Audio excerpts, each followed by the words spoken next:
লোকসভা ভোটে বিজেপির দ্বিতীয় প্রার্থী তালিকায় 72টি কেন্দ্রের নাম। এখনো বাকি রইল পশ্চিমবঙ্গের 23টি কেন্দ্র। প্রথম প্রার্থী তালিকায় 195 জনের মধ্যে রাজ্যের 20 জন ঠাঁই পেলেও বুধবার পশ্চিমবঙ্গের কোনো প্রার্থীর নাম ঘোষিত হয়নি। এখনো এ রাজ্যের 23টি আসনে বিজেপির প্রার্থী ঘোষণা বাকি। লোকসভা নির্বাচনে দ্বিতীয় প্রার্থী তালিকা ঘোষণা করল বিজেপি। কর্ণাটক, মহারাষ্ট্র, মধ্যপ্রদেশ, ত্রিপুরা, দাদরা নগর হাভেলি, দমন দিউ, দিল্লি, গুজরাট, হরিয়ানা, হিমাচল প্রদেশ, তেলেঙ্গানা এবং উত্তরাখণ্ডের মোট 72 জন প্রার্থীর নাম রয়েছে এই তালিকায়। তবে প্রথম প্রার্থী তালিকায় 195 জনের মধ্যে রাজ্যের 20 জন ঠাঁই পেলেও বুধবার পশ্চিমবঙ্গের কোনো প্রার্থীর নামই ঘোষণা হয়নি।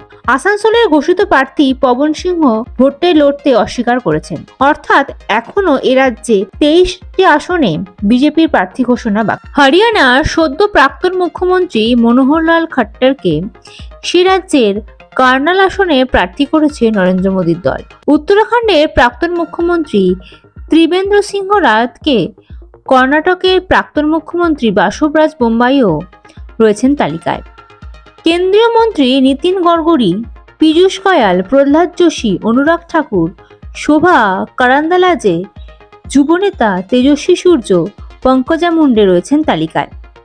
সর্বভারতীয় যুব কংগ্রেসের প্রাক্তন সভাপতি তথা প্রাক্তন তৃণমূল নেতা অশোক তানওয়ারকে হরিয়ানার হিসাবে প্রার্থী করা হয়েছে।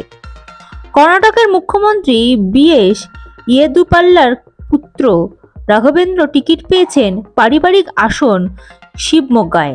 খনি দুর্নীতি মামলায় অভিযুক্ত কর্ণাটকের প্রাক্তন মন্ত্রী বি শ্রীরামালুকে বল্লিরারি লোকসভা কেন্দ্রের প্রার্থী করেছে BJP. Bureau report, ND Bangla news. সবার আগে সব খবর, সঠিক খবর পেতে ফেসবুক পেজটি ফলো করে এবং ইউটিউব চ্যানেলটি সাবস্ক্রাইব করে রাখুন আর শেয়ার করতে ভুলবেন না।